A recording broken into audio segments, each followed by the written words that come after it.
Welcome to Happily Ever Aftermath. The podcast where we discuss relationships in movies and our relationships with them. I'm Polina Grinbaum. And I'm Diana Rojek-Sconard.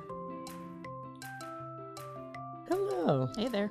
How are you today? I'm doing fine. Yourself? I am doing well. Today we're going to talk about Say Anything. We are.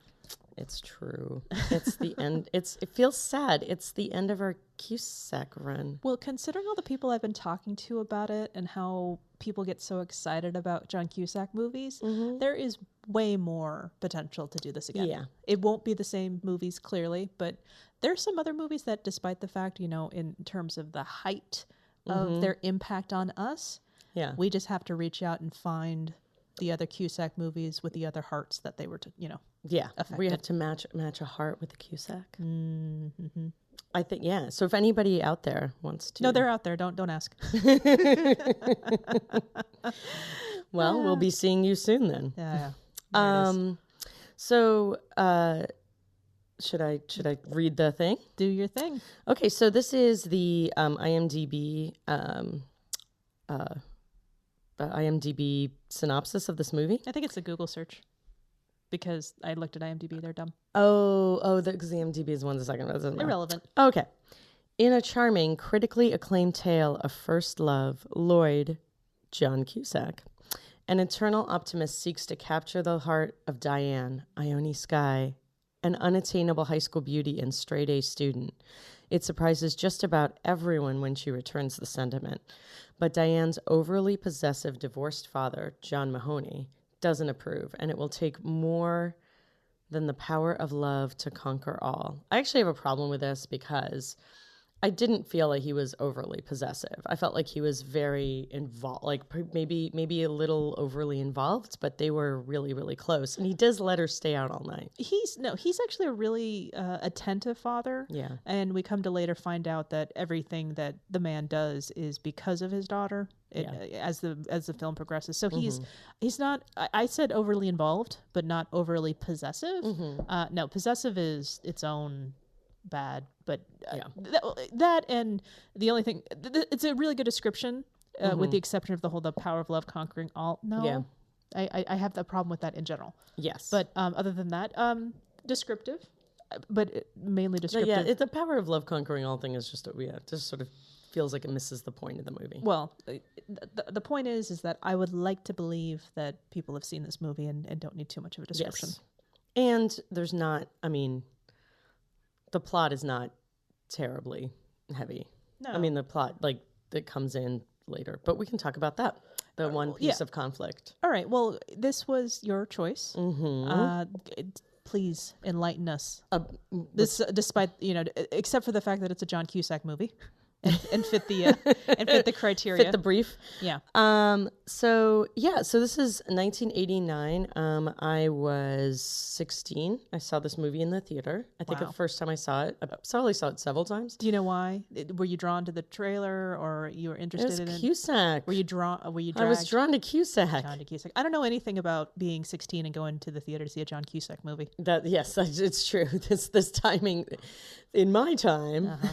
In my day, this happened all the time. I was 17. Yeah. And also 18. But go ahead. So I saw it in the theater with my parents. And I loved this movie when I first saw it. I just found it it encapsulated this so perfectly how I felt about being in love at the time. Okay. And the whole story, to me, it was it felt so honest and so genuine. And my parents panned it. My father just spent the whole time after we saw it, over analyzing it. And I just was so mad because I was still in this fantasy world from Say Anything. And he was like, well, this wouldn't happen. And the way that it was, or he was the way it was shot, and he had problems with the pacing, which actually, I kind of see now what he's talking about, but. Okay, well, that was my question. Did he have problems with what was happening? Did he have problems with the film? Did he have problems with the music? Was it the structure of the film? It was the structure of the film, and he felt everybody was just, there wasn't enough plot and drama to really keep it going, which I did not feel at all. Like I was like, oh, there's drama. But my dad was like, yeah, it's, edited kind of strangely and the pacing's all off. And it was more, it was like just as a film. Oh, I see. But not so much the relationship itself. Yeah. But he was like, oh, it's just so fluffy and stupid. Like, he didn't buy them at all. But it was just more this like shitting on the film part, which just really bummed me out because I just felt like, oh, this is a movie that really this movie is understood. They understand me. And then I see it and I'm like, ugh. How important is it for the people you love to also love the things that you love? I don't think it's important at all. Oh, wow. I was all over it because I hesitate recommending movies to people in my sphere because if they don't like it or something, it's like, I'm sorry. I love it. Love it too. I'm sorry I wasted your time and your money.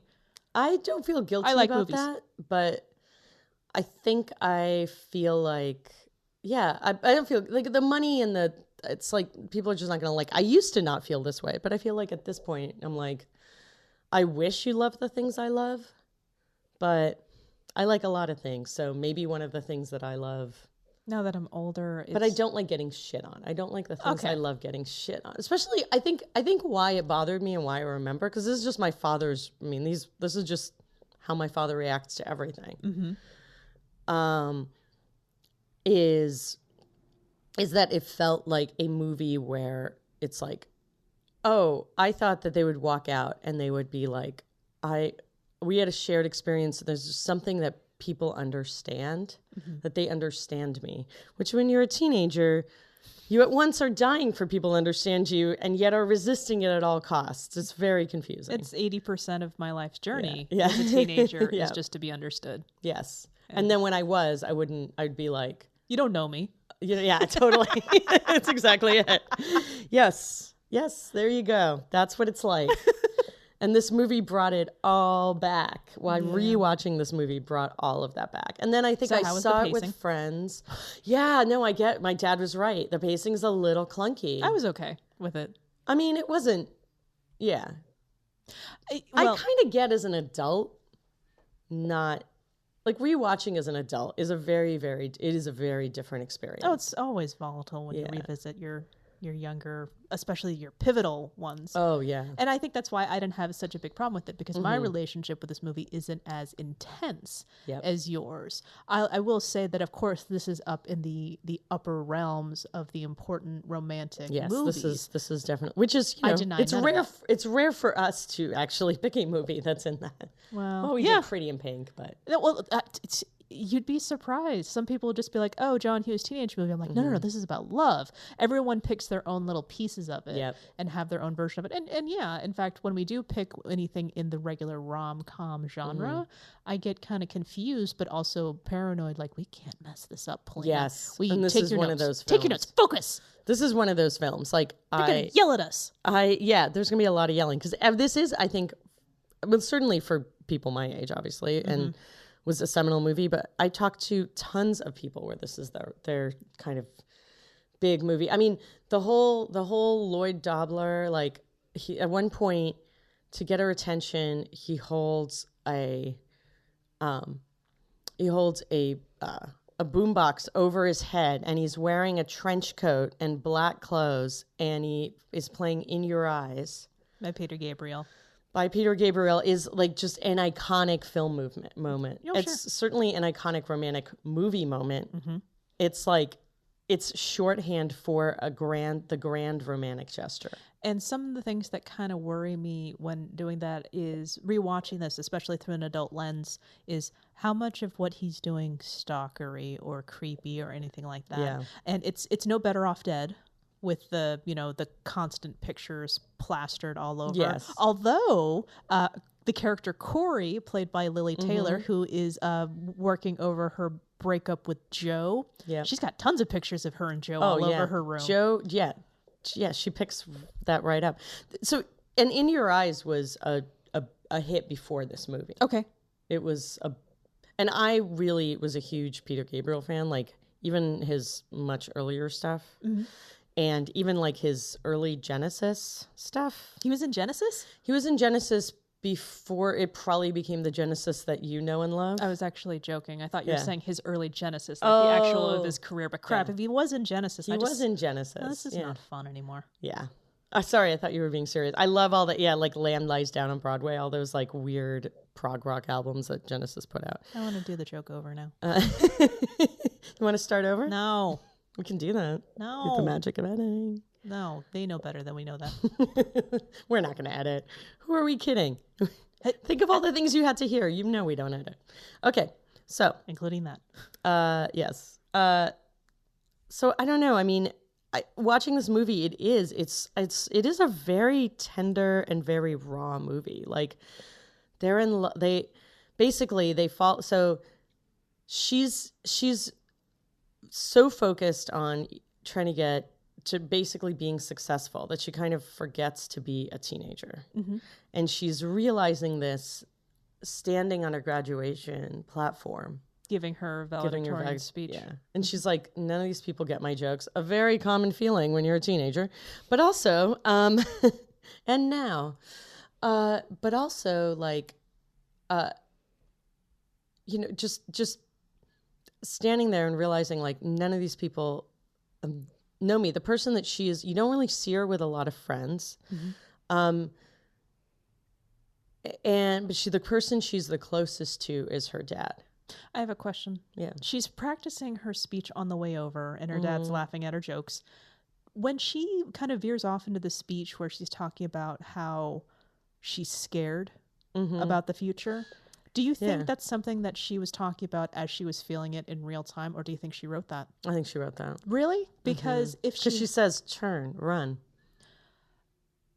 I think she's trying to, like, she is very, I think she's a very, I think principled and an honest person. And I think that's what she's trying to do there is like,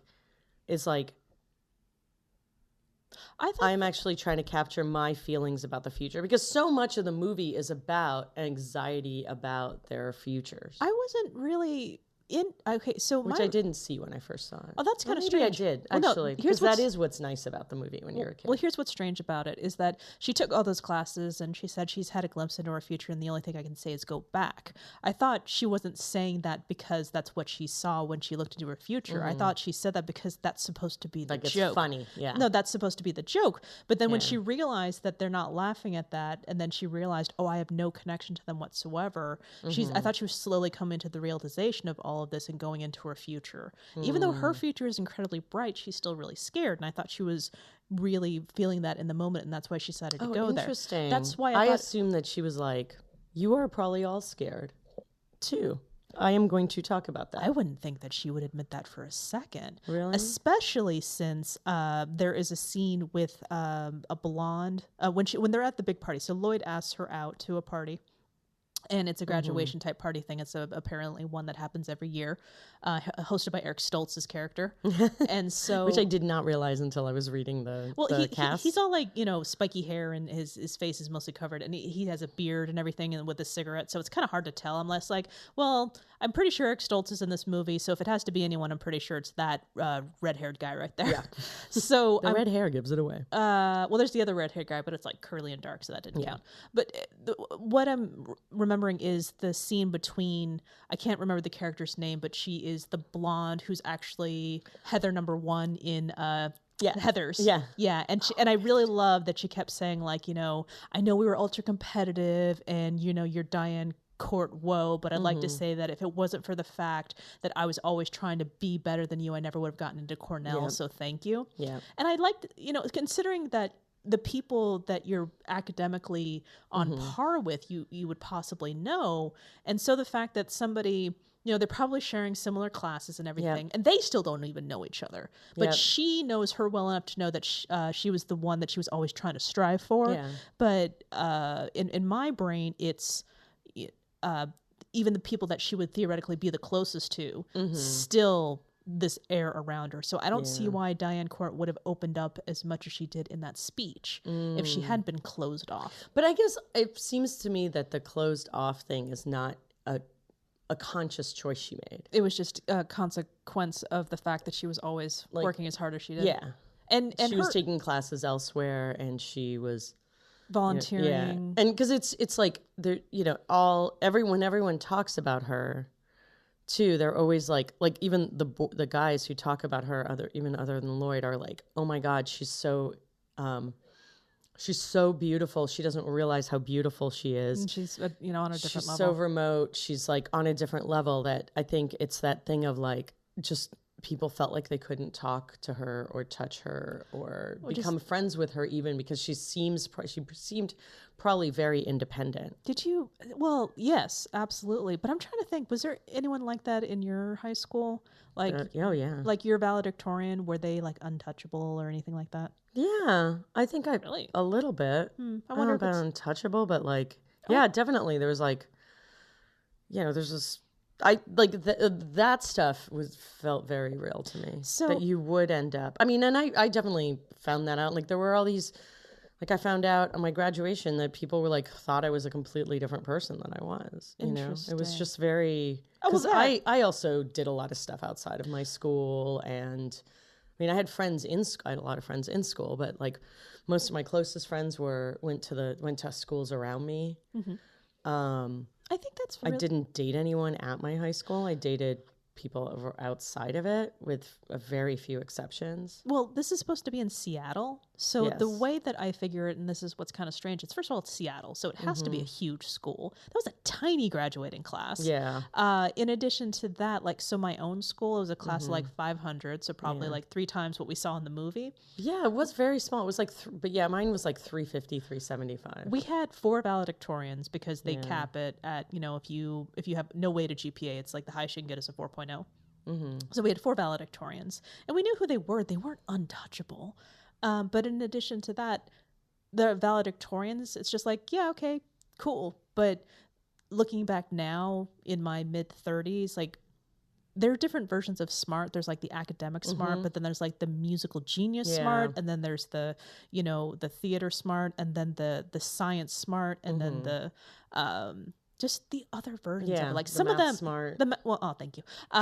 So the English smart. The English. No, absolutely. There's people who there's the artistic, there's the writers, there's the programmers, there is the physics people. And what's really interesting is that if I really think about it, like who is our quote most successful person? And I don't really know what that even means, but I can tell you that somebody that I had classes with, I believe he's working on his PhD at Harvard. Oh, wow. Or possibly Yale. I don't remember, but he's getting it in physics. Cool. So he's definitely not smart. Wait, not. Yeah. Do we have enough nots? But he wasn't.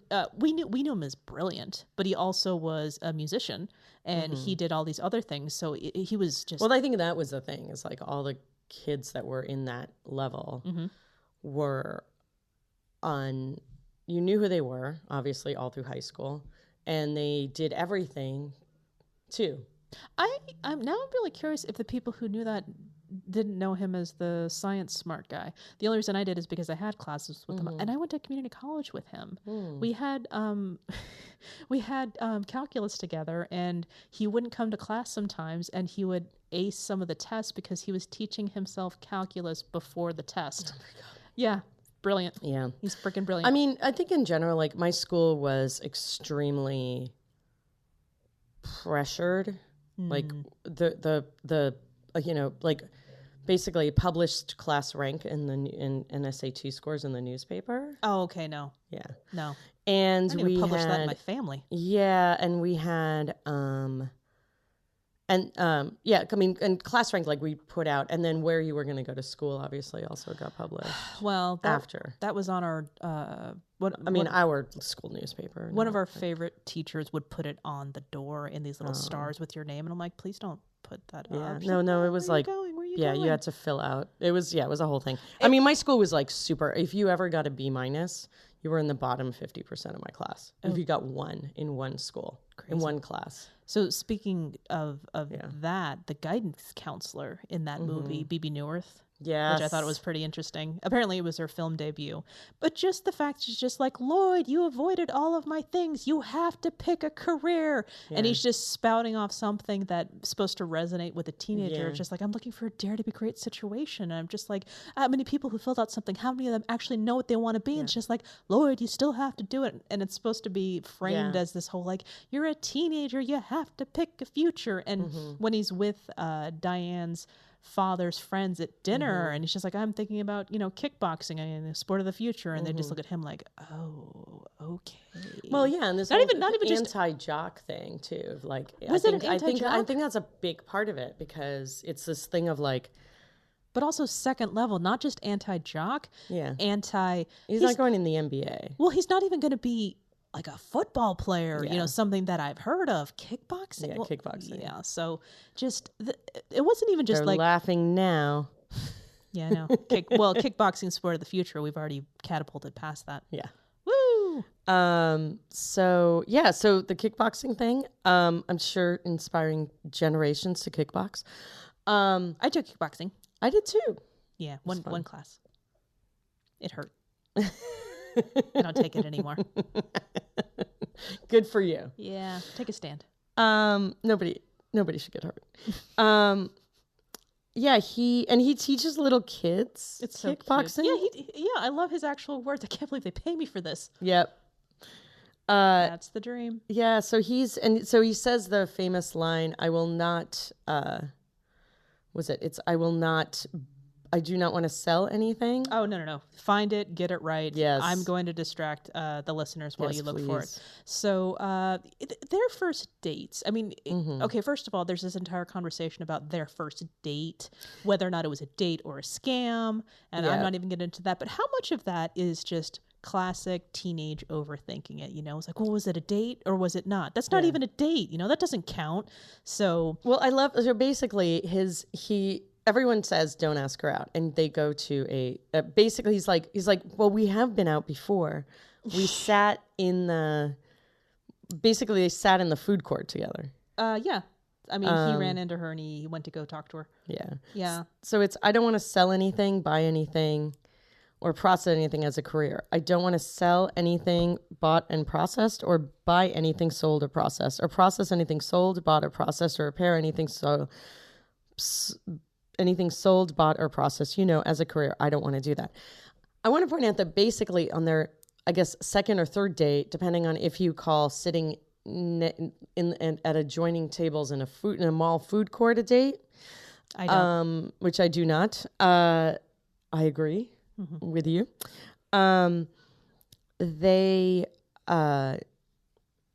This is at her parents or her father's house. Like, it's like the lawyer, his accountant, and two of the women who work at the nursing home where his father or her father works. So it's like, this is their third date. Like, she invites him over, and his friends even say, "Red alert, red alert." This is a setup. Yeah, and then he has to explain himself to her father, and who's obviously like, they have a very nice home.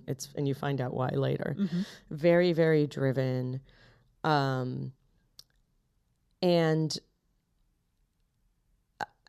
basically it seems like she goes out with him mostly because she's like, wait, wasn't I just complaining about the fact that I'm disconnected from my kid, like from my, from the kids in my high school? Right. I should just do it. Like, it's a very intellectual decision.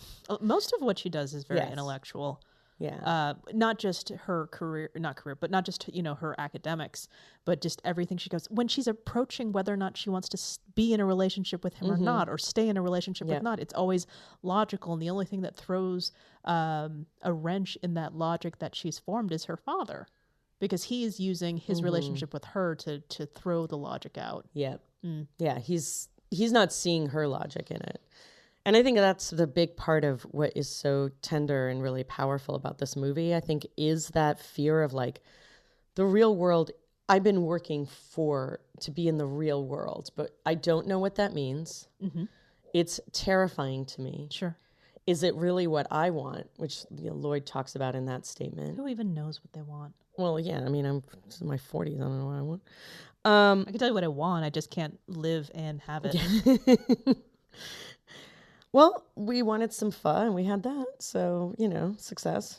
Yeah, but for my career. Yes, well, exactly. That's the hard one. I don't know if I could be a professional pho eater. Yeah, that would be good. I'd probably get sick of it. That's the problem. I don't want that anymore. Yeah. So, okay, so here we are. And I felt like actually that's, I think, that fear and anxiety is something that I really, that, kind of, and and also the fear and anxiety of the future, of the looming future, is something that sort of is a big part of this movie. And I think also she feels such fear about how, this whole process of falling in love, because it's not something she can control emotionally. And she ends up having a lot going on. Okay. So at one point, basically her father ends up getting arrested for a white collar crime. He gets investigated in the beginning. Yeah. So, but then by the end, obviously. Oh, sure. They end up. But during this whole process, she basically finds out that this carefully constructed world of hers has been based on a lie. Like her father and their entire relationship are based on the idea that they can say anything to each other. They're very honest with each other. Yeah. Like she tells him about having sex for the first time. Yes. She tells him about falling in love. She, and by the way, he's played, father is played by John Mahoney, who's amazing in this. And it's not, and looking back on this role of his, I'm just like, with the exception of the fact that his hair is grayer, the man is not aged. No. May he rest in peace. Yeah. Yeah. I got sad when I heard that. Yeah. Yeah. I really, really he was a great actor. Yep. Anyway, so he, so great. But this entire, so basically everything that her father, who she thought was a really good guy, because he owns a string of retirement, or not a string. He owns at least one retirement home. Yeah. And it turns out that he's been siphoning money from his clients. So, that kind of falls, like, so everything that she's understood kind of gets messed up. And then she, at that point, she reaches out to Lloyd, because Lloyd actually, seems like an unstable force if you look at him from the outside. He doesn't really know what he wants to do with his life. He's, definitely kind of an independent thinker. His parents are military. He's an army brat, yeah, or military brat. I actually don't know if it's army or navy, yeah. And so, but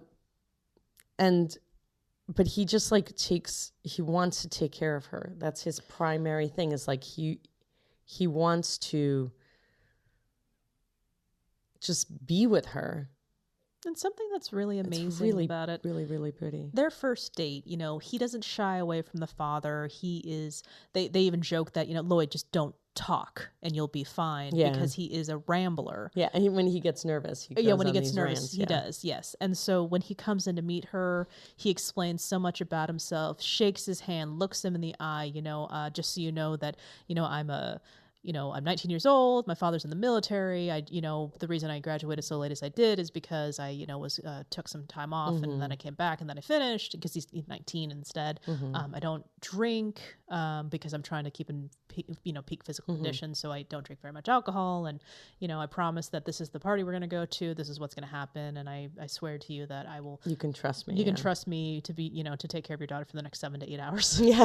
Like, wow. And as he's leaving, you can see John Mahoney go like, what just happened? Is this good? Happening. Is this good? And of course, John Mahoney has a different vision. He, I think, probably envisions a partner for his. I mean, probably no one's going to be good enough. No one for her, will be good enough for her ever. But anyone who could possibly be good enough for her has to be as on the same academic and level of productivity as his daughter. Yeah. And if anything, looking at it from the lens of, first of all, this man is divorced. So he has had a failed relationship. So I would imagine that being with someone who's the same as you can't have somebody who's on the same, if you have two overachievers, you're going to get conflict in a different way. So you can't just make the blanket statement of this, that they have to be the same person. And it has to be like maybe shared goals and aspirations, but you could, Well, yeah, but he's what he's looking for he's looking for some of that is that he's going to take care of her in a different way. And so he has to think about how this kid is taking care of her in a different way and in the way that he's neglected her. That's exact. Well, yeah, and so at one point she finds out he actually does get arrested and he ends up spending 9 months in jail. Right. And you see him. She also wins a fellowship. Yeah. That'll take her to England. And so she'll be out, studying, her post high school career is going to be studying. And I think that it's always assumed. It seems like when they begin their relationship, it is very much assumed that they will, it's very much assumed that they will like break, they will have a relationship until he goes to, or she goes to England, to London. You're talking about Lloyd and okay. So I noticed, given the situation, we've talked mostly about Diane rather than I know freaking Lloyd and also her father. So in the basic beats of the thing, it's she starts dating Lloyd. She, it's kind of causing a conflict between her and her father. She ends up breaking up with him because it's, becoming too serious. But honestly, it's the fact that the investigation happening with her father is causing a bunch of strain. And so therefore she thinks it's too much. It's too much on her. She's leaving. So why should she do it? She breaks up with him. And she wants to spend time with her father. Like that's the other thing. She feels guilty because basically she has to, this is her last year. Yeah. And last summer. And so they break up. It culminates to she goes to the people who are investigating her father, asks for the truth, and he says, we have all this evidence. He's guilty. Go look. She finds the money that proves that her father's $1,000s of cash. Yeah, in cash, and that proves that her father's is guilty. Yeah. And so she goes back to Lloyd. And then, there's this, heartbreaking moment, are you here because you need someone or you need me? Yeah. And then he pauses. He's like, wait, I don't care. I don't really care. But then she says, I need you. Yeah. So I'm like, thank God. It's so, I also love the scene when they first have sex because there's really not a lot of, there's no actual sex. You see them kiss. But you see them afterwards, and it's like, it seems like a really classic thing, but it's a car, it's a back of a car. Mm-hmm. And I love those 70s cars. Even though it's 1989. Very well, yeah, but you needed, if you were going to have a used car, it was probably going to be from the 70s. Well, to be fair, 80s cars look like 70s cars. That's true. They're so boxy and ugly. Yeah, the big, but you're driving, I think, in either anyway, it doesn't matter. No. So, it's no Camaro. No Camaro. I was going to say, why are we wasting our time talking about this car when, the Camaro, that was worth it. Go back to our last episode, Better Off Dead. Yeah. Camaros. It's basically them afterwards, just kind of, it's so tender, he's holding him, and at one point he's just shaking, and she's like, "Are you cold?" And he goes, "No," and finally goes, "I think I'm just happy." And he's so, it's just it seems like it's the first time for both of them, right? And it's really tender and really sweet, and that part is the part I remember. It's not really a sex scene, it's a love scene, it's Absolutely. It's really lovely, and just the way it's also perpetuating the first time you have sex, it is this amazing thing. Now that the amazingness is always one of two ones. One, it's the peak of pleasure the first time around and it goes amazingly, or two, it is the peak of love and it goes perfectly and it's amazing. So that is, be prepared, people. It's, I have to say my first time was really amazing and really magical, but I am very, very lucky. Polina is perpetuating the stereotype. I am perpetuating the stereotype, but I don't think everyone should. And the first time that you have sex with anyone, regardless of how many times you have sex with, is can sometimes be weird. Let me put it to you this way. If you listen to Diane tell her father about them having sex for the first time, I know that sounds funny, but it actually does happen in the movie. When she explains that there is this interaction between her and Lloyd, and she's just like, I can tell there's going to be a confrontation, and I'm concerned about it, and I made the decision that I'm not going to have sex with him. And her father looks like, and then I jumped him anyway. Anyway. That's the way to make your first decision. Yeah, that's actually right. So not focusing on whether or not perpetuating stereotypes, let that be what guides you for the first time you decide to have sex. I agree. It has to be that you want it. And because I think that's the other myth that gets perpetuated in all these things is this sort of like, her reasons for saying it is this whole thing of like, men are supposed to push and girls are supposed to say no. And it's a weird thing. And one thing I do like about this movie is it seemed like she was saying yes. She wasn't like just, just saying no for no, like because she's supposed to. It's more that she's like, I don't know if I'm ready. Like, I don't know if I'm ready to go there. And then she's like, no, I am. Nope, this is what I want.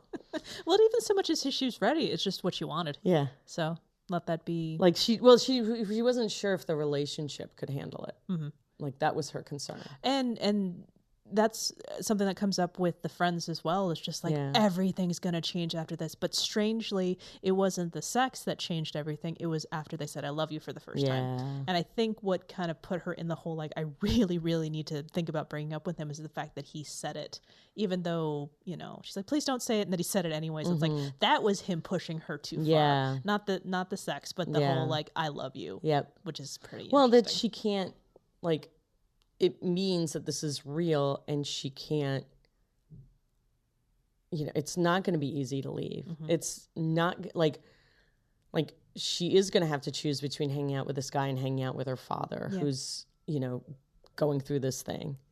It's also really important that this movie gets is that Lloyd becomes this, let's be honest here and let the audience back me up on this. Lloyd is the example of the perfect boyfriend who rides through the cinematic history of just like this is it. Say anything is, like I said, it's at the top. He is the perfect boyfriend. And what's important to note about that is his friends are just like, you have to make a gesture, after the first time they have sex.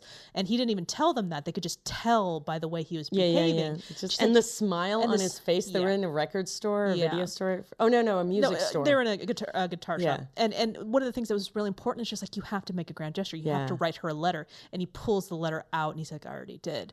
But what's important to know is that even though he quote unquote does everything right, it still doesn't go right. It doesn't go the way neither of them planned. Well, no, that's exactly it. You have to see that even though it's perfect in every way and he's perfect in every way, it's still gonna collide. So don't use this movie as a this is not a how-to manual. This is a suggestion manual.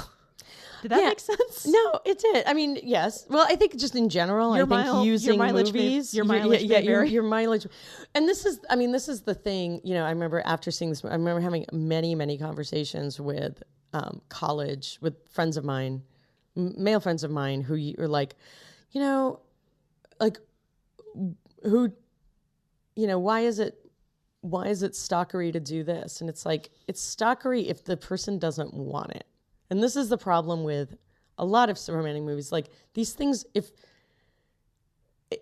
the person that you want to be there is standing outside of your room with a boombox, she doesn't come down even. No. So it's not even like it really worked in that moment. He also called her 8 times. Yeah. And so it's just it's stalkery if you don't want it. And it's clear because at one point she's listening to him talk on the answering machine and she's like, I can't do this anymore. I can't pretend like it's, and then she picks up the phone. If I get it back, and then if I answer the phone, I'm just going to get back together with him. Yeah. Also important thing to make, especially when it comes to movies, the whole, like, it's stalkery if they don't want it. Don't play the whole, well, she doesn't know that's what she needs. Oh God, no, never. It doesn't come up in this movie. And I just, in general, we should not be using any movie. It's a 2-hour thing. There's just a lot to it. So yes, totally, you should not use this movie but I think what I saw in this movie, because I actually thought I would find, a lot of these things that feel very creepy in retrospect, kind of like, the Better Off Dead, because I haven't seen it in years. Other films like Harry Met Sally I've probably seen over the years, but I let that one slide. Oh, sorry. It's a shorthand. So she, other than that, like because he is so like, he's so considerate of other people. Mm-hmm. He is so considerate, and that is it's not the standing outside the door with a boombox, because, and basically there's like a lot of the other characters. There's the boyfriend Joe, who's like terrible. Like he basically just doesn't care at all about anybody. Current girlfriend, past girlfriend, the one whose heart is breaking. He's like, at one point, Lloyd is like, please just lay off of her. Right. Like, stop playing with her head. And he's like, what's the problem? And Lloyd is just like, to the point, like, he even is trying to broker a reunion with her father. When the father's in jail. Yeah. And because it's another heartbreaking scene. Yeah. And you get to see it because you want all of it to come together and for everyone to be happy, but it can't be, because how can you when there is, this kind of disconnect? I mean, her father has lied to her and put her in this situation, and his whole thing is it was all because of her. And well, how is that supposed to make her feel? Yeah. So and yeah, also, that was really, really upsetting. But I did definitely find that the one thing about this movie is I didn't find it a lot of those cringy moments. I really found like a certain sweetness. I get why my father may like have felt like the movie it's not perfect, technically flawed. It's technically flawed, but I do feel like what I saw in it was it's still there, which is a kind of a very, very true sweetness. Oh yeah, there's not that kind of characterized certainly like the first time I fell in love. I still feel like it captures what it's like to fall in love for the first time. Yeah, it's there and it's beautiful, and I don't have very many grudges against it, which makes it overall really good. Yay. Yeah. So wow. I'm going to let you go first. When did they fall in love? Because what's really helpful about this movie being a romantic movie is that they are very intentional with their language, and they are, very specific about it. And if I get it wrong in the timeline, if I say it didn't happen to here until after she said it, I'm going to feel bad. But at the same time, hey, you can say something and not feel it necessarily. That's true. You go first. Oh man. So I think I definitely don't think we see when he. Do you think it happened before the movie started? I think he definitely fell in love with her before the movie started. Okay. But he's because he says that he's been somewhere, in away. So I don't know if maybe hasn't been back that long. But I think he definitely. Well, I don't know about in love, but definitely has developed some feelings for her. Mm-hmm. And has been carrying these feelings around for at least a few months, if not longer. Hopefully not like for 4 years or anything, because that just never goes well. And I think we've talked about that. The Pretty in Pink problem. It's pretty bad. And the Can't Hardly Wait problem. The Can't Hardly Wait problem as well. That sounds like weight problem, though. Yeah, just wait. Yeah. And then there's the weight problem also. Yeah. Okay, so I think she starts to fall in love with him when I don't know if it's about the party. I think it just sort of all dawns on her very slowly, like because she suddenly sees the way he is at the party, where he constantly he's trying to give her space, like to just kind of roam around, and also he but he just keeps like making sure she's okay, right? And now also she keeps seeing him at one point this guy is like just so drunk, and he's like, chill chill. And she sees him handle, you know, a kind of a difficult situation with, you know, with a certain kind of empathy and panache. I think it's like she sees what she used to see maybe, you know, in her father with him too, that it's a guy who is very true to himself and but yet is always thinking of others. Sure. So I think that you know, I do think that by the time they have sex, she is in love with him. There is an argument that she has with her father about, you know, her father's clearly angry that, you know, she's spending as much time as he is and he's distracting her and she's having a fight with him. And she actually says, you know, I like him. He's like, oh, okay, fine. You like him. Yeah. And she goes, I love him. And he kind of slumps his shoulders when he tells her that. So I'm having a hard time with my timeline, but I think it's the first time she tells her dad about the scenario where they're walking home from their party and he kicks the glass aside. Oh my God, that scene is I think so that's lovely. when she's formulating it, when she's telling her dad that that's what he did. And I think that's her moment. For him, I think it's when he drops her off after that date. You know, he's like, here's this high up, amazing, beautiful person that he has held up to this, you know, glorious standard. And it's like, oh my God, she asked me out. And I think he couldn't fully cross the threshold until he's had the opportunity to be with her, because she can be amazing. And there is that tiny moment of like, oh God, why did you do that? When he went to he asked his friend Corey to get a picture of him with her as he's like walking by her, turns around really click. Exactly. And I will admit that there were some times I didn't get that one was a little creepy. Was creepy, but as somebody who but kind of funny, who had access to some of the photos from in high school journalism class, all the pictures we put for the paper, I may have stolen some photos. So you can't really, I can't blame him for blame him for trying. If he were like not even the try. Okay, fine. If he were 45, creepy. But as a teenager, I'm like, okay, I get it. It probably was a lot easier than actually asking her.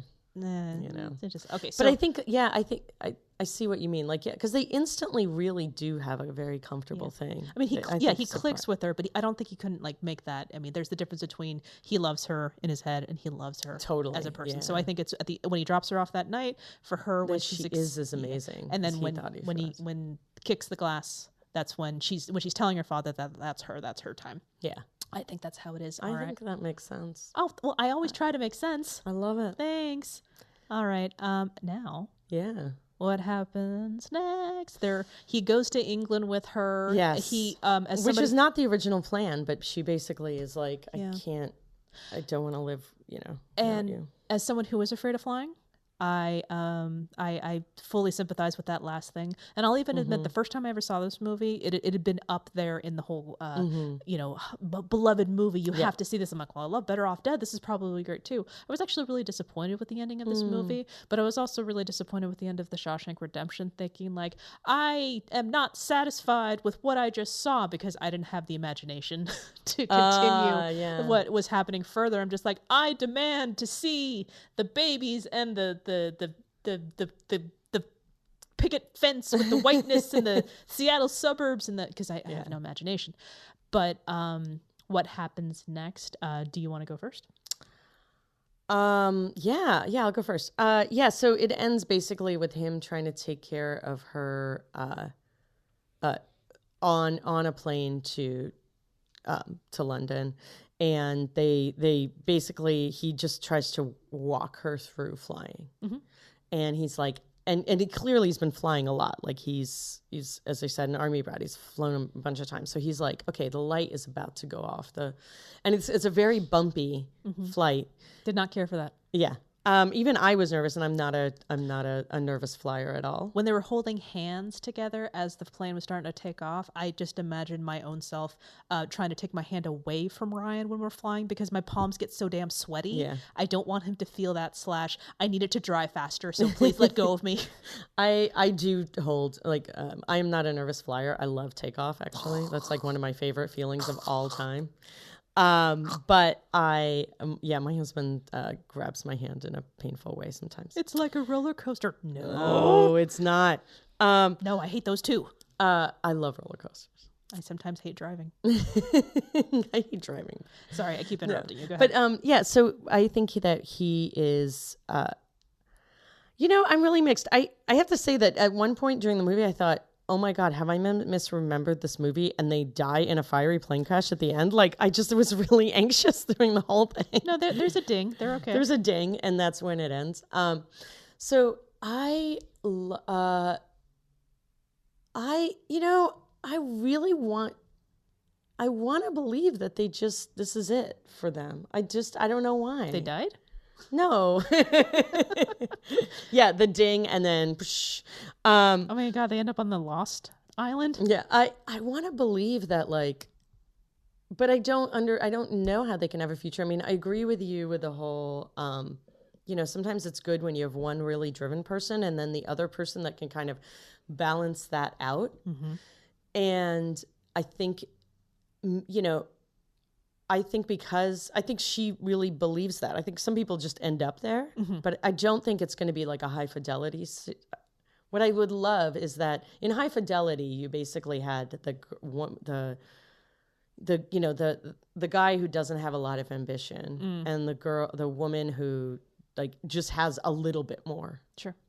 Also manages to be in a career where her little bit more of ambition is also rewarded. I'm rewarded much more handsomely. Mm-hmm. And whereas she has a ton of ambition. Mm-hmm. And he I think does too, but I think he has ambition but no direction. Yeah. Except for that's the thing. You can't really I don't know if kickboxing is really big in London. He's also grounded that way. Yeah. So see, I wonder if he is going to go, okay, I was about to say, do you want a minute? Yeah. No. I got it. Because I realized that this is what I want. Like every time I'm like, well, I think they'll be together, during this time and then they'll break up. And I don't know why, because usually that's usually what I say. Mm-hmm. But I actually think what I want to happen is that they do end up staying together. I think he does find some direction. And I think it's going to be kids. I think he's going to become a teacher. Oh, okay. Of like little kids, and it may be that it is gym, because remember, he's not going to buy anything processed. Mm-hmm. Though at some point he's going to buy something processed, but he's not going to sell anything processed. Like no, he's not going to buy anything processed for a living. He can buy processed things. Yeah, in his personal life. True. Okay. Yes, you're right. He did not specifically say as a career he will not. So that I think fits in, and he is really good with the kids. He's very, very good with his nephew. Joan Cusack's alert again. Oh my God, Joan Cusack is his sister, and she is so great. And to clarify, also his sister in the movie. Yes. Oh, sorry, in the movie, not just in real life. I'm sure you guessed, Joan and John Cusack. They are related. Mm-hmm. Yes, she's his actual sister in the movie. And so I would love to think that basically they do live happily ever after, and have a couple kids, and because she seems like she's going to go into academia, and so his being able to be flexible is probably good, because she is going to be like, he's already used to moving. I don't know. I want to think they have all of the tools to have a good, like, stable and long-term relationship. Like, there's going to be ups and downs, and maybe they'll separate for a little while later on in life, but I really think that I want to think, I don't know why, and this surprises me, but I want to think that they stay together. Okay. When you said his future is going to be kids, you actually kind of freaked me out, because I'm just like, damn it, don't steal my answer. Oh. But then you said he's going to be a teacher. I'm like, yes. But they are going to have kids. No. They're absolutely going to have kids. This is what's going to happen. They're going to go to England. She's going to continue her education. I think she's just going to do some regular four-year degree. I don't think she's going to keep going for the master's or the PhD or the academia. Really? No, I think what's going to happen, and I can see this happening here, it's like, oh, well, the valedictorian, I read these studies saying that the valedictorians, even though they are the high achievers, typically what happens is they are the well-rounded high achievers, similar to the person I was telling you about how he's going to get the PhD in physics and stuff like that. He was a valedictorian. So she's going to finish her education and she's going to do very well for herself. I can't really pinpoint the career, but I get the feeling, and this is my prediction, that particular future is going to keep them in England. So they're going to make a life there. So I think they're going to find their life there. Considering he is used to his parents bouncing around, this isn't such a big deal for him, so he'll stay there as well. He's going to find, so she's going to have some sort of, something involving, I don't know, like maybe curating in a museum or something like that. I think that's where it's going to go. And she's also going to have a couple of career changes because she's been so focused on achieving, she still needs to figure herself out. So it's going to start out with maybe some curation stuffing and then curating of something, and then she'll move on to possibly something where it's kind of similar version of it. Maybe she'll teach afterwards, but that's not necessarily where she's going to go. I don't think she's going to go back to school because I think she's officially done with the academia. I think he's going to find his place as a stay-at-home father, because he is somebody who in the earlier times is not going to be like, oh my God, stay-at-home father. He's like, well, he's so even-handed. He's so cool, calm, and collected that he doesn't require a career to define himself. That's actually why I thought they would stay together. Is because I definitely think he would be the one who stays at home for at least a little while. And he's not going to be threatened by her success. If anything, he's going to, applaud and do everything he can to elevate it. There will be, I'm going to say 2 kids. You see him with his nephew, and also in addition to him being stay-at-home father, it's an opportunity for him to also teach kickboxing. So he can do the kickboxing thing. He can also keep up his own conditioning while keeping in mind the family. So that's their life. Do you think that he's ever going to open up a kickboxing studio? I think that is a very important possibility. But if he's teaching it one and he's like, oh my God, they're paying me for this, I can't see. And if anything, she can help him with the financial side of it. She can help with the books, considering how much he was helping out her own dad with his own pieces of it. So see, that's down the line though, because he doesn't want the responsibility at first. I think she's going to be either a professor of economics. Okay. Like, I don't even think teaching so much is going to be like the center. I think it's going to be, though that's going to be some of it, I think it's going to be a lot of policy. Okay. Or maybe she becomes like an investigator, investigating people like her father. Oh, that's interesting. Yeah. But I do think I think she's going to stay in academia. Okay. I really do. Because I think she's comfortable there. Even if she feels like maybe, now she's like, oh, okay, well now I can be more well-rounded, because she doesn't strike me actually as was one of those kids who was very well-rounded. Oh, okay.